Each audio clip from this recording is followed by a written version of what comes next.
మతపరమైన రిజర్వేషన్లు ఉండాలా అక్కర్లేదా ఇది తేల్చాల్సినటువంటి సందర్భం, ప్రజలు తీర్పు ఇవ్వాల్సిన సందర్భం. ఎందుకంటే ఒక్కసారి ఒకటి మొట్టమొదట అంబేద్కర్ గారు రాజ్యాంగం రాసినటువంటి సందర్భంలో 10 సంవత్సరాలు మాత్రమే రిజర్వేషన్లు అన్నారు.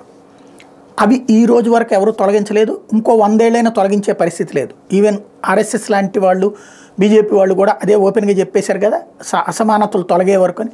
ప్రపంచంలో అసమానతలు ఎప్పుడూ తొలగవు. కాబట్టి ఇంకొక కొత్త అసమానత వస్తుంది, ఓసీల్లో కొత్త అసమానత వస్తుంది. ఇది ఒక ఆస్పెక్ట్. రెండవది, ఇప్పుడు మళ్ళీ ముస్లిం రిజర్వేషన్ రాజశేఖర రెడ్డి ఆరంభించారు, అది కొనసాగుతూ ఉంది. దాన్ని ఇప్పుడు చట్ట ప్రకారం తొలగించడానికి సిద్ధంగా ఉన్నామని చెప్తున్నది బీజేపీ ప్రభుత్వం. లేదు ఈ రిజర్వేషన్లు ఉండాలి, రేపు పొద్దున క్రిస్టియన్ రిజర్వేషన్లు కూడా ఉండాలి లాంటి కాన్సెప్ట్ వస్తే అప్పుడు మతపరమైన రిజర్వేషన్. అప్పుడు పోనీ హిందూ ముస్లిం క్రిస్టియన్ రిజర్వేషన్ అని జనాభా ప్రాతిపదికన పెట్టేస్తారా అంటే అప్పుడు ఎవరు నష్టపోతారు అంటే హిందువులకు కులాల వారీగా ఉంటుంది, మరి ముస్లింలో కులాల వారీ రిజర్వేషన్ ఇస్తారా అంటే ఉండదు.